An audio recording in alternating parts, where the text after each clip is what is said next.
ئازیزانی نافتی سڵاوتان لێبێ. لە پرسە گرنگەکانی ئێستا توندبوونەوەی قەیرانەکانی نێوان بەغدا و هەرێم و بەردەوامی ناکۆچەکانە. دوجاری شەرێم نەوتی هەناردەی تورکیا کرد بە شێوەیەکی فەرمی. لە ناوخۆی هەرێمیشدا یەکێک لەو پرسانەی کاردانەوەی جیاوازی بەدوای خۆی دایەنە دامەزراندنی ئەنجومەنی یاساییشی هەرێم بوو. هەر لەم ماوەیەدا زۆرێک لە پارت و حیزبەکانی هەرێمی کوردستان هەڵبژاردننی ناوخۆیی و کۆنگرەیان ئەنجامدا کە خوێندنەوەی جیاوازیان بۆ کرا. بەڕێزان لە چاوپێکەوتنی ئەم جارەدا گفتوگۆی ئەم پرسانە دەکەین بە میوانداری قادر عەزیز سکرتێری حیزبی ئایندەی کوردستان. کا قادر زۆر بەخێربی. زۆر سپاس. کا قادر سەرەتا لەوە داخڵ دەبم لە پەرلەمان توندبوونەوەیەک هەیە لە نێوان لیستەکانی لایەنەکانی ئۆپۆزیسیۆن و پارتەکانی فەرمانڕەوادا. بەڵام لە دەرەوەی پەرلەمان جۆرێک لە نزیکبوونەوەی ئۆپۆزیسیۆن و پارتەکانی فەرمانڕەوا هەیە. لێرەوە خوێندنەوەی ئێوە بۆ پەیوەندی نێوان ئۆپۆزیسیۆن و پارتەکانی فەرمانڕەوا چییە؟ ئەمە ئاساییە، هەموو پەیوەندەکان وایە. ئەو مشتومڕ و ئەو قڕەقڕەی کە لە پەرلەمانەکرێ لە هەموو وڵاتانی دنیا کەمتر لە دەرەوەی پەرلەمانەکرێ، کەمتر لە هەڵوێستە سیاسیەکانەکرێ. بەڵام بەگشتی ماوەیە کە خۆتان نەزانن لێک تێگەشتنێک یانی زۆجێک ئەگەر وا بگوترێت لە نێوان ئۆپۆزیسیۆن و دەسەڵات هەیە. یعنی ئەو تونند و تیژی و ئەوەی کە لە دو ساڵ لە ڕابردوودا هەبوو لە 2 ساڵی ڕابردوو خۆوە نەماوە. ئێستا شتەکان هەموو کەوتونەتە سەرسکە و وا لێک تێگەشتنێکی باشەیە، بەڵام مانایەوە نییە ئەمە کێشە گرنگەکانیان قەیران و کێشەکانی هەرێمی کوردستانیان ئەوەی ئۆپۆزیسیۆن دەیەوێت لێرە دەسەڵات جێبەجێ کردووە. شتەکان هەرۆکو خۆیان ماونەتەوە. بەڵێ تۆ باسی لێک تێگەیشتنت کرد لە نێوان ئۆپۆزیسیۆن و پارتە فەرمانڕەوەکاندا، بەڵام بۆ خۆی تێپەڕاندنی یاسای ئەنجومەنی ئاسایشی هەرێم جۆرێک لە ناتێگەیشتن نەبوو لە نێوان ئۆپۆزیسیۆن و پارتە فەرمانڕەوەکاندا. ناخۆی جۆرێک لە گوێپێنەدان بوو بە پاکێجەکانی یان بە داواکانی یان حتا بەو بەڵێنانەی کە خودی دەسەڵات بە ئۆپۆزیسیۆنی دابوو کە مامانە لەمە دووە ئێمە هەتا سەرۆکی پەرلەمان بە هەموو لایەنێکی ڕاگەیاند کە لەمە دووە ئێمە بە تایبەتی ئەم یاسایانەی کە ڕەهەندی نیشتیمانیان هەیە ئێمە بە تەنیا دەری ناکەین. هەرچەندە ئەم یاسای ئەنجومەنی ئاسایشی هەرێم نیشتیمانی ئەمە پێشتر دەرکرا بوو، ئەم یاسایە هەبوو و لە غیابی ئۆپۆزیسیۆن دەنجی بۆ درابوو دەرکرا بوو، بەڵام دەبوایە کە ئەم لێک تێگەشتنی ئێستا هەیە و ئەمە لە بەرامبەر ئەم قەیرانەنین ئەم بارودۆخین لە بەرامبەر بەغدا دەبوایە جارێککە چاو بەوە دابخشێندرێتەوە. یعنی ئۆپۆزیسیۆنش بەشداری کردبا لە مەسلەی داڕشتنی یاساکە و بە شێوەیەک با کە ئەو شتانەوەکو هەموو لایەک قسەمان لێ کردووە پێشتر، یعنی تەوافقێکی لەسەر بواە بۆی هەمومان پشتیوانیمان لێ کرد بایانی نەکرد یەکێتی و پارتی شتێ بکەن و ئۆپۆزیسیۆن و لایەنەکانی تر ناڕازی بن و ڕخنەی لێ بگن و دژی بن. ئەمە حەقە ئەم قۆناغە تێپەڕێندرێ. ئەمە بەچی تێدەپەڕێندرێ بەوەی کە یەکێتی و پارتی و خۆیان بەڵێنیان داوە کە لەمە دووە ئەو یاسایانەی ڕەهەندی نیشتیمانیان هەیە بەبێ ئۆپۆزیسیۆن دەری نەکەن، یان ئەوانەی کە دەرچوون بێن چاوی پێ بخشێنەوە. بۆ نمونە مەسەن یاسای خۆپشاندان تا چەند پێ وایە بەڵێنەکان جێبەجێ دەکرێت؟ تا ئێستا هیچ بەڵێنێک جێبەجێ نەکراوە. ئەوەی کە بە ئۆپۆزیسیۆن دراوە پاکێجەکانی حتا بە خەڵکی کوردستان کە زۆر گۆڕانکاری دەکرێت بە تایبەتی لە یاساکان هیچ جێبەجێ نەکراوە. بە عەکسەوە ئێستا دوای ئەو ئەنجومەنە لەوانەیە بەرە ئەوە دەڕوەکە هیچ تەفاهمێک لە بینی دەسەڵات و ئۆپۆزیسیۆن نەبی لە دەرچوونی یاساکان کە لە کاتێک کە ئێمە چاوەڕوان بووین پێچەوانەکەی چاوەڕوان بووین. ئەمە جۆرێک لە ناکۆچی نییە وەختێک لە نێو پەرلەماندا لەسەر یاساکان جۆرێک لە ناکۆچی هەیە یاخود گوێ لە ئۆپۆزیسیۆن ناگیرێت لە تێپەڕاندنی یاساکاندا لە پەسەندکردنی یاساکاندا، بەڵام لە دەرەوە لایەنەکانی ئۆپۆزیسیۆن جۆرێک لە هەوڵ هەیە بۆ نزیکبوونەوە لە پارتە فەرمانڕەواکان. ئەمە بۆ خۆی ناکۆچی نییە؟ ناخۆی ئەگەر لە پەرلەمان وا بڕوە کارەکان لە دەرەوەش ئەو نزیکبوونەوە نامێنێ. خۆتان لەوانەیە هەستی پێ بکەن، لەوانەیە بارودۆخەکە بەرە بڕواکە ئۆپۆزیسیۆن چیتر بێدەنگ نەبی، چواگە لە پەرلەمان شتەکان وا تێپەڕێندرا لە دەرەوەی پەرلەمان ئاسان نییە. وەکو ئەوی مەسەلەی بەغا باسەکرێت کە ئەگەر لە کوردستان چەند ناکۆک بین بەڵام دەبی لە بەغا کۆک و یەکەڵوێز بین، ئەمە پێچەوانەکەی ڕاستە. مەسەن تۆ ئەگەر لە کوردستان یەکەڵوێز نەبی ئەم یەکەڵوێستە نەگوازیەوە بۆ بەغا، چۆن من لەگەر تۆ لە کوردستان ناکۆک بم ینی لە بەغا یەکەڵوێز دەبم؟ لە ئەم شتانە هەموو دەبێت چای پێدا بخشێنرێتەوە. لە پەرلەمان دەبێت یاساکان بە تەوافق دەربچی هەتا ئەوانەی کە دەرچوونە و ئەو کاتە لە هەڵوێستە سیاسەکانی دەرەوەی پەرلەمان دەکرێت هاوکاری و لێک تێگەشتنی باشتر لە نێوان دەسەڵات و ئۆپۆزیسیۆن هەبی. بەڵێ تو ئەمەژت بۆ کرد کە جۆرێک لە تێگەیشتن هەیە لە نێوان لایەنەکانی ئۆپۆزیسیۆن و پارتەکانی فەرمانڕەوادا و ئێستش باست لەوە کرد کە ناکرێت پارتە فەرمانڕەوەکان گوێ لە لایەنەکانی ئۆپۆزیسیۆن نەگرن و ئەوان بە بەڵێ ینی ئەمە مەبەستم لەو قسەی پێشوت چ بوو ئەوە بوو کە ئەو تونند و تیژەی سەرەتای دروستبوونی ئۆپۆزیسیۆن لەگە دەسەڵات نەماوە نە ئۆپۆزیسیۆن ماوێتی نە دەسەڵات ماوێتی دوای ئەم دوو ساڵەیان لە ئەزمموی ئۆپۆزیسیۆن بوون لە کوردستان ئەمە دەست پێشکەری لایەنەکانی ئۆپۆزیسیۆن بوو یاخود پارتە فەرمانڕەوەکان لە هەردووچی هەیە لە هەردووچی ئەو سەرەتا تۆزێ ئاسان نەبوو ئێمە ئەزممونێکی وامان نەبوو لە مەسەلەی ئۆپۆزیسیۆن بوون لە کوردستان شتەکان بە تونند و تیژی وەرگیران بارودۆخەکە زۆر جار خۆت دەزانی زۆر ئاڵۆزە بوو بەڵام دوای ئەو ماوەیە نا ئەو ماوەیە ئێستا تەفاهماتێکی باش لە نێواندا هەیە بەڵام ئەو تەفاهماتە کاتێک سەقامگیرە بیکە ئەوەکو باسم کرد ئەم داوایانەی کە ئۆپۆزیسیۆن داوای دەکەیان ئەم یاسایانەی کە دەبێت ڕەهەندی نیشتیمانیان هەیە بەیەکەوە بە تەوافق دەربچی کاتێ دەکرێت کە ئەوە بکرێت بەدڵنیایەوە کە ئەگەر ئەوە نەکرا گوێی پێ نەدرا لەلایەن دەسەڵاتەوە ئەو کاتە ئەو تەفاهماتەش لەوانەیە ئاسان نەبێ بمێنێ. بەڵێ کا قادر لەسەر تێپەڕاندنی بودجە لە ماوەی ڕابردوودا بودجە پەسەند کرا و لایەنەکانی ئۆپۆزیسیۆن ڕایەکی تریان هەبوو لەسەرەوەی کە نابێ بودجە بۆ شێوەی ئێستا پەسەند بکرێ و کە دوجار پەسەند بکرا لەلایەن لیستەکانی پارتە فەرمانڕەوەکانەوە ئێوە وەکو حیزبی ئایندە چ تێبینیەکتان لەسەر بودجە هەبوو؟ بودجەکە هەر ئەوەیە کە تێبینیەکەەوە بوو کە ئەو بودجەیە زۆر کەم و کوڕیتیایە و ئەم بودجەیە دائیمەن بودجە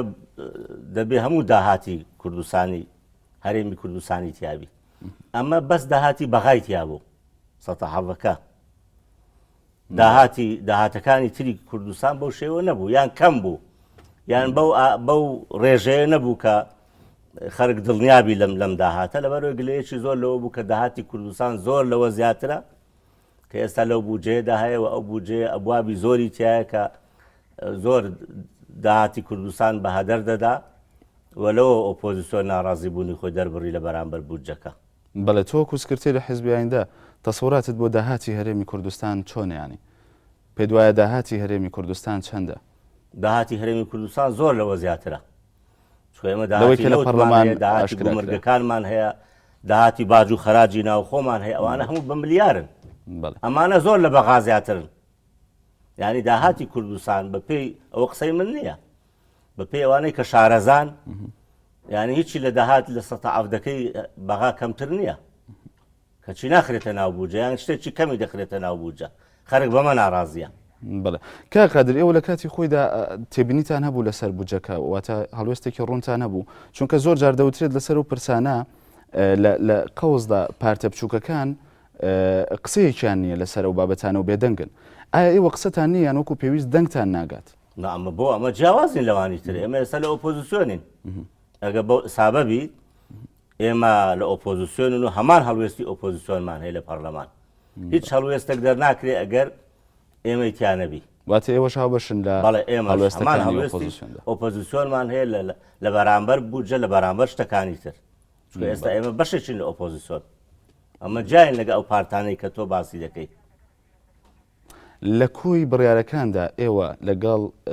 سەلایەنەکەی ئۆپۆزیسیۆندان؟ بەڵێ واتە هاوڕان ئۆپۆزیسیۆن داوای شتێکی خراپ ناکات تا ئەمە لەگەری نەبێت ئەوەی ئۆپۆزیسیۆن داوا دەکات بەڕاستی داخوازی خەرکی کوردستانە نەهێشتنی گەندەڵیە نەعەدالەتیە سەروەری یاسایە پاراستنی مافی مرۆڤە چاکردنی یاساکانن بە ینی بەڕەهەندی نیشتیمانی ئەمانە هەموو شتی باشن بۆ لەگەری نەبین ئەدی ئەی چۆن بووین بە ئۆپۆزیسیۆن ئەگەر ئەو قەناعەتەمان نەبوو؟ بەڵێ بەڵام ئێوە وەکو حیزبی ئایندە و بزوتنەوەی گۆڕانی ژۆک و هێزێکی سیاسی ئەلمانی چۆن لەگەڵ دوو حیزبی ئیسلامیدا بێکێشەن لە دەرکردنی بڕیارەکاندا؟ نا لە مەسەلەی کێشەکانی کوردستان بڕوانە کەم هەمومان وەکو یەک هەڵوێستمان هەیە لە بەرامبەر نەعەدالەتی لە بەرامبەر گەندەڵیم لە بەرامبەر نەبوونی سەروەری یاسا لە بەرامبەر پێشێلکاری مافی مرۆڤ ڕۆژنامە نووسان ئەو کەم و کوڕیانی هەموو تۆ دەبین لە کوردستان هیچ جیاوازیەک دە لە هەڵوێستەکان بۆ هەمومان وەکو یەکە کاتێک تۆ دەری ئەمە نەعەدالەتیە ئەمە نایاساییە بۆ من و بۆ ئیسلامیەک و بۆ مەسیحیەک و بۆ هەموو یەکو یەکە کاتی خۆشی کە ئێمە چوار حزبەکە بە یەکەوە بووین لەو بارەوە قسە زۆر کرا جارەچیان گوتم کاکە ئێمە ئێمە باسی ئاو کارەبا دەکەین ینی ئاو کارەبای ئیسلامی و ئەلمانی هەیە یەک ئاو کارەبا هەیە دەرێن دەبی ئاو کارەبا چا بکرێت لە کوردستان لەبەرەوەی لەو شتانە هەمومان بەڵام سبێنێ دەچنە پەرلەمان و کۆمەڵێک یاسا دەردەچێت کە پەیوەستە بە ژیانی هەموو تاکەکان و کۆمەڵێک یاسا هەیە کە بە دڵنیاییەوە ناکۆچی دروستەکە لە نێوان ئەمە ڕاستە ئەو کاتە وایە هاتین سەر ئەو یاسایانە لەوانەیە و کاتە یەکێتی و پارتیش ناکۆک بن لەگەر ئۆپۆزیسیۆن نزیکتر بن لە ئیسلامیەکان بەڵام لەسەر بارودۆخی کوردستان لەسەر داوا داخوازیەکانی خەرک لەسەر ناتەواویەکان لەسەر ئەوانەی کە ئێستا دەیبینین ئەوەی کە خەرک لێی ناڕازیە لەسەر ئەوە بڕوان ناکەم هیچ لایەکمان ناکۆک بین لەسەری بۆ هەمومانەکو یەکە ئازادی فراوانتری بۆ هەمومانەکو یەکە دیموکراسی لەو هەرێمە بەرقەراری بۆ هەمومانەکو یەکە ئینتیخاباتەکی خاوێن بی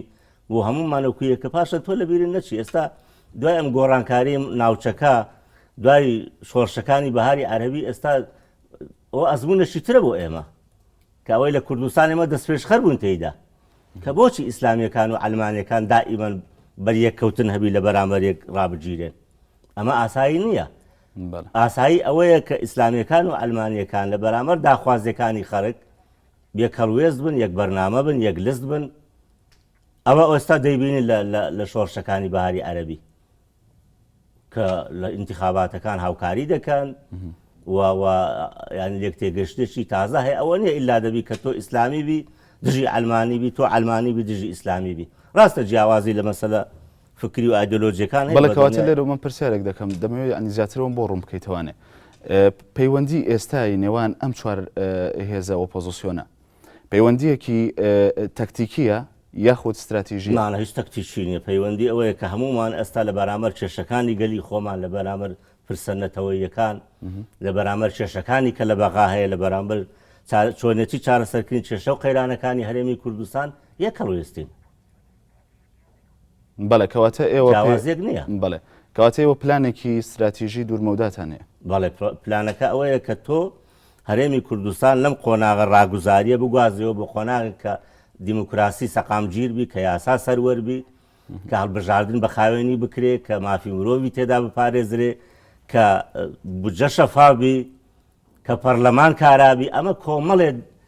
پێداویستین کە تۆ ئەگە بتەوێت کوردستان بەرە و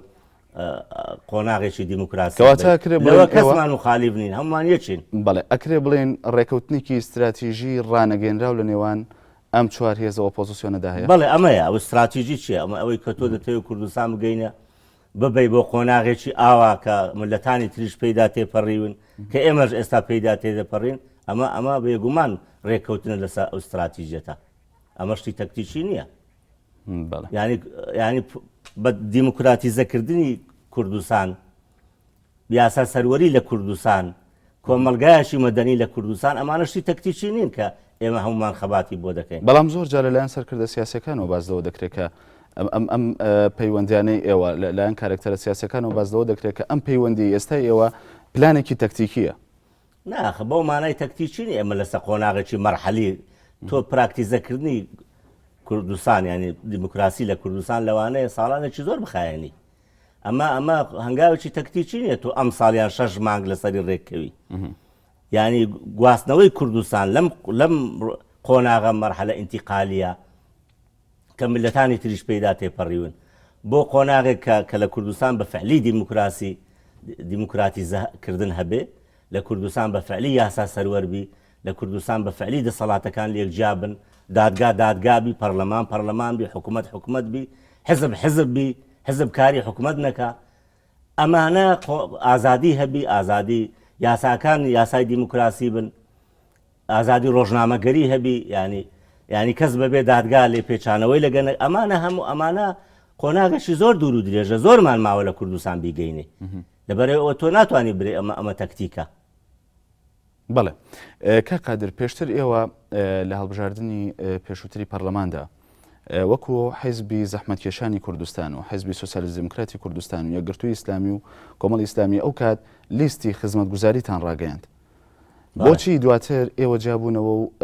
چوونە بەرەی دەسەڵاتەوە پێتان وا بوو کە دەسەڵات چاکسازی دەکات؟ جارە یەکەم ئێمە نەچوونە بەرەی دەسەڵات بۆ ئاگاداریت یعنی یەکیان دوو ئەمە زۆر کەس بەڵامەکە پێی وانە ئەمە ئەم لیستی چاکساز بەڵام ئامادەیتان هەبوو بۆ بەشداریکردن لە سەرەتا لە کابینەی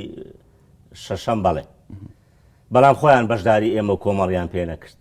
هەروەکو ئینتیقامیانی کە مامانایە لەبەر ئێمە لە بەرەیەشی ئەو کاتەوا بیرە کراوە کە ئێستاوانی ئێستا خۆیان لەوە پەشیمان بوونەتەوە ئەمە لیستەکەی ئێمە بەڕاستی بۆ هەڵبژانی پەرلەمانی کوردستان بوو زۆر کەس ئەمە پرسیارەکە کە هەڵبژانی پەرلەمانی کوردستان تەواو بوو ئێمە لە بەردەم هەڵبژانی پەرلەمانی عێراقدا بووین یەک گرتووی ئیسلامی کوردستان بڕیاریدا کە بە تەنیا بەشداری لە هەڵبژانی پەرلەمانی عێراق بکات لەبەرەو لیستەکە وەک خۆی نەما یعنی لیستەکەمان تێک نەدا لیستەکەی خۆی ئەساسەن بوو تەنیا یەک هەڵبژاردن بوو بەڵام بە دڵنیاییەوە بمانتوانی بە ئەم لیستە بۆ هەڵبژانی پەرلەمانی عێراقیش با زۆر قازانج بوو ئەو کاتە بە یەکەوەش دەماین و دەمانتوانی شتی باشتر بکەین بەڵام گوتم یەک گرتو خۆی ئەو بڕیارەیدا بوو لەبەرەوەی کە ئەو بڕیارە درا بە معنای کە مامانە ئێمە بۆ هەڵبژانی پەرلەمانی عێراق ناتوانین بە یەکەوە بین کە ناتوانین بە یەکەوە بین یانی لیستەکە هەڵوەشایەوە یعنی زۆر کەس ئەمەی پێشتر ڕێکەوتنێکی لەو جۆرە هەبوو بۆەوەی بۆ پەرلەمانی عێراق بەستی چاکسازی تەنیا بۆ هەڵبژانی پەرلەمانی کوردستان بوو کە تەواو بووین بۆ عێراق بڕیاری لێ نەدرا لەبەرەوەی لیستەکە هەڵوەشایەوە بەڵێ کە قادر لە ماوەی ڕابردوودا دامەزراندنی ئەنجومەنی یاساییشی هەرێم بۆ خۆی کاردانەوەی جیاوازی بە دوای خۆی داهێنا پێتان وایە هەبوونی ئەم ئەنجومەنە بەم شێوەی ئێستا گرنگە؟ خۆی ئەنجومەنەکە گرنگە بەڵام بەو یاسای ئێستا اعترازی لەسەرە چکە ئەو یاسایە لە غیابی ئۆپۆزیسیۆن دەرچووە دووش لەبەرەوەی ئەنجومەنەکە بەڕاستی پەیوەندی بە چارەنووسی بە ئەمنیەتی خەڵکی کوردستان وەیە لەمە بەتەنیا لەبەرەوەی یەکێتی و پارتی بەتەنیان هیچ کەسی تر بەشداری پێ نەکراوە ئەمە بەڕاستی خەرگنا اعترازی لەسەری هەیە ئەنجومەنێکی وا کە پەیوەندی بە ئەمنیەتی هەموو خەڵکی کوردستانەوە هەبی دەبێ وەکو گوتمان لە هەموو لایەنەکان پێک بێ یعنی دڵنیاییەک بدا بە هەموو لایەنەکانی تر ئەمە یەکێکە لەو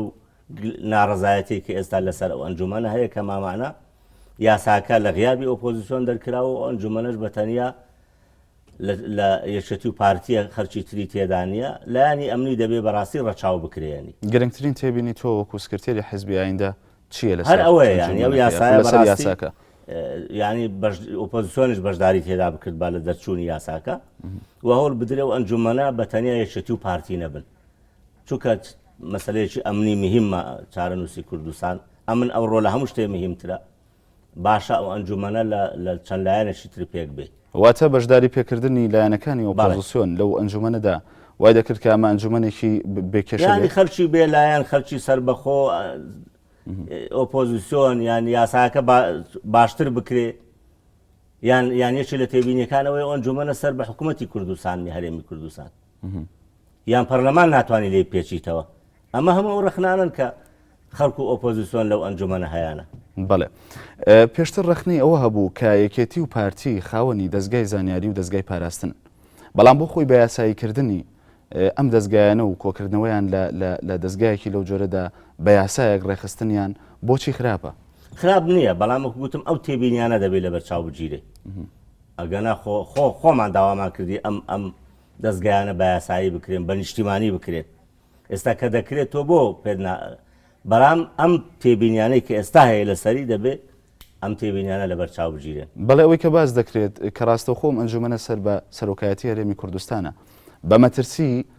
تەماشا دەکرێت پێ دوایە ئەمە مەترسی بێت کە ڕاستەوخۆ سەرۆکایەتی هەرێم لەم ئەنجومەنە بەخۆی ئوسوڵی باشتر وایە کە ئەو ئەنجومەنە خۆی بەشێک بی لە حکوومەت ئەو کاتە پەرلەمانش دەتوانێت لێ پێچانەوەی لەگە بکە ئێستا کە ئەوە نییە بەڕاستی خەرک لەمە گلەی زۆرە بەڵام سەرۆکایەتی هەرێمیش لە چارچەوەی دەسەڵاتی ڕاپەڕاندندا بێگومان ڕاستە ئەمە شەیە بەڵامەکو گوتم زیاتر خەرک پێی وایە دەبێ و ئەنجومەنە بەشێک بی لە حکوومەت لایانی ئەمنی چکە حکوومەت لایانی ئەمنی دەبێ لای حکوومەت بی و ئەو ئەنجومەنە وەکو چۆن پەرلەمان دەتوانێت لە حکوومەت پێچیتەوە دەبێت لەو ئەنجومەنەش پێچیتەوە یەکێک لە ڕخنەکان لەسەر ئەنجومەنەکە ئەوەیە کە پەرلەمان ناتوانێت لێ پێچیتەوە و و حکوومەتیش. بەڵێ لە ئێستادا ئۆپۆزیسیۆن پلانێکی هەیە بۆ هەڵوێستێک بەرامبەر ئەنجومەنە یاخود لە داهاتوودا؟ ئۆپۆزیسیۆن ئێستا داوا دەکا یاساکە جارێکی تر هەموار بکرێتەوە بە بەشداری ئۆپۆزیسیۆن ئەو تێبینیانەی کە هەیە لەو یاسایەدا جێ بکرێتەوە و ئەم ئەنجومەنە ینی سەر بە حکوومەت بی و ئەنجومەنە پەرلەمان بتوانین لێی پێچیتەوە ئەوەندەی من تێگەشتە بم ئۆپۆزیسیۆن ئەو سێ-چار داوای هەیە. بەڵێ لە ئەگەری ئەوەدا ئەگەرم یاسای هەموار نەکرێتەوە ئەو کات هەڵوێستی ئۆپۆزیسیۆن چی دەبێت؟ لەوانەیە وەکو گوتم ئێستا ئەگەر بارودۆخەکە لە پەرلەمان وا بڕوە ئەمە جارشکە ئالۆزی دروستە بیتەوە لە نێوان ئۆپۆزیسیۆن و دەسەڵات چونکە کاتی خۆی ڕێککەوتنەکە وابوو بەڵێنەکانی دەسەڵاتی ژوابوو کە لەمە دووە هەتا سەرۆکی پەرلەمان کە دکتۆر ئەرسەلان بایز کە بوو بە سەردانی هەموو لایەنەکانی کرد بە مەقالە نووسی کە مامانە منیش لەگەر ئەوەم کە لەمە دووە ئەو یاسایانەی کە ڕەهەندی نیشتیمانیان هەیە بە تەنێ و بە ناوی زۆرینە دەرنەچی یەکێتی و پارتی کە زۆرینەکە تۆ بتێونەتەوە زۆرینەشی حزبیە خۆ زۆرینەشی بێلایەن و پرۆفشناڵ نییە تۆ پێدوابی دیموکراسی دانی زۆرینە بەڵام بەمانای پێشێرکردنی مافی کەمینەش نایە زۆرینەکە. ئەمە حتا بەڵێنەکەەوە بوو کە دەستور بێتەوە پەرلەمان جارێککە چاوی پێ بخشێنرێتەوە بە تەوافق دەربچی و یاسای هەڵبژاردن بێتەوە پەرلەمان یاسای خۆپشاندان بێتەوە پەرلەمان کە خەر لەسەری ناڕازیەکە ئەو مەسلەی مۆڵەتە بگۆڕێ بە ئاگدارکردنەوە واروە ئەم کۆمیسیۆنی نەزاهە لە پەرلەمان بڕیاری لێ بدرێەوە کۆمیسیۆنی هەڵبژاردنەکانی هەرێم بە تەوافق بکرێت کۆمەڵێ شت هەبوو کە تا ئێستا نەکراوە ئەمە وا دەکا ئەگەر وا بڕوا لەوانەیە ئۆپۆزیسیۆن لە هەڵوێستی سیاسی وەکو ئێستا نەمێنێ لەوانەیە فشاری زیاتر بکات بۆ ئەوەی ئەم بەڵێنانەی کە دراون جێبەجێ بکرێن لە پەرلەمان. بەڵێ بەتایبەت لەسەر هەموارکردنەوەی ئەو یاسایە پێتان وایە بە ئاگداری ئێوە پێتان وایە دەسەڵات ئەو بڕیاری خۆی جێبەجێ بکاتەوە یاسای هەموار بکاتەوە لە کاتێکدا بۆ خۆی لە پەرلەمانیش ئەگەرم یاسای هەموار بکرێتەوە لە دوای دەرکردنی لە دوای 6 مانگ دەتوانرێت کە یاساکە هەموار بکرێتەوە؟ بە 6 مانگیش زۆر نییە بەڵام بەڕاستی قازانجی دەسەڵاتی شەوا بکە تۆ مەسا ئەنجومەنێکت هەیە ئەگەر دەتەوێت هەموو خەرک لێ ڕازی بی و هەموو خەرک بە ئەنجومەنی خۆی بزانی باشە با خەرک ڕئیتیابی ڕێی هەبی لە با یاساکە هەموار بکرێتەوە بۆ یاسا هەموارکردنەوە چ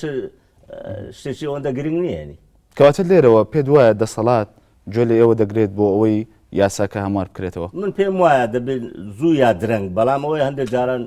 کاتەکان بە فیڕۆ دەدەین ئەگەر نا زوو یا درەنگ دەبێت کوردستان قۆناغە تێپەڕێنێ دەبێت دەسەڵات شتێ نەکا بە تەنیا ڕاوبۆچوونی خۆی بسەپێنی یان بە ناوی زۆرینەی پەرلەمان ینی دەبێت شتەکان بە تەوافق بی ئەگە بمانەوێت لە کوردستان بەڕاستی ینی یەکێتیەکی نیشتیمانی ینی وەکو گوتمی یەک ریزیەک یەک هەڵوێستێک دروست بکەین دەبێت ئەو شتانە هەمومان بەشدار بین تێیدا. بەڵێ کاکادر لە قسەکانی ئەمە بە قازانجی دەسەڵاتیش. بەڵێ جۆرێک لە گەشتبینیت هەیە بەرامبەر بە پەیوەندی نێوان لایەنەکانی ئۆپۆزیسیۆن و پارتە فەرمانڕەواکانەمە وایە؟ من پێم وایە زوو یا درەنگ دەبێ هەروابی چونکە ناتوانین خۆی ئەمە ئەو خۆناغا دەبێ بەرە ئەوە بچین خۆ ناگەڕێنە دواوە یعنی دەسەڵاتیش دەبێ ئەوە بزانی کە ئەگە بێ حکومڕانێک پێ خەرک لێ ڕازیوی دەبی خەرک بەشداری تیا بکە باشە خۆ لە ئۆپۆزیسیۆن مهمتر نییە بەشداریەکە ئەگە تۆ بتوێت لە کوردستان یاساکان خەرک پەیرەوی بکە خەرک یاساکانی تۆ جێبەجێ بکە دەبی خەرک ڕێی هەبی لە جێبەجێ لە دەرچوونی ئەم یاسایانە بە یاسای خۆی بزانی جا ئەمە هەم بۆ دەسەڵات باشە هەم بۆ کۆمەلگاکەمان هەم بۆ ئۆپۆزیسیۆن هەم بۆ پرۆسە سیاسیەکە لە کوردستان. بەڵێ زۆر جارە و قسەیە کرا و لەلایەن پارتە فەرمانڕەوەکانی شەوە وتراوە کە ئەو یاسایانی کە پەیوەندیان بە ئاسایشی نەتەوەی یان پەیوەندی بە هەموو تاکەکانی کۆمەلگاوە هەیە و ڕەهەندێکی نیشتیمانیان هەیە دەبێت بە تەوافقی لایەنە سیاسەکانی دیکەش پەسەند بکرێت بەڵام ئەمە نەکراوە. ئاخر ئەوەیە کە من باسم کرد سەرەتا هەتا لە کابینەی تازە کابینەی حەوت سەرۆکی پەرلەمان کۆمەڵی ڕاوبۆچوونی و هەتا سەردانی لایەنەکانی ئۆپۆزیسیۆن کرا بەڵێنێکی وادرا کە لەمە دووە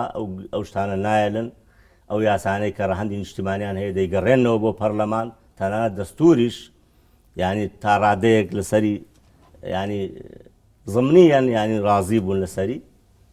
بەڵام ئێستا کە ئەمە دواکەوتویان نییە ئەمە وای کردووە کە جارش کە کێشەکان ئەوەی کە چاوەڕوان بین ئەوە نەبی و لەوانەیە جارش کە کێشەکان لە ڕووی سیاسی چ لە پەرلەمان چ لە دەرەوەی پەرلەمان ئالۆز ببنەوە. بەڵێ قادر دێنە سەر تەوەری نێوان پەیوەندەکانی نێوان هەرێم و بەغدا بەڵام پاش وچانێک بینەرانی عزیزی NRT وچانێک وەردەگرین و بەردەوام دەبین.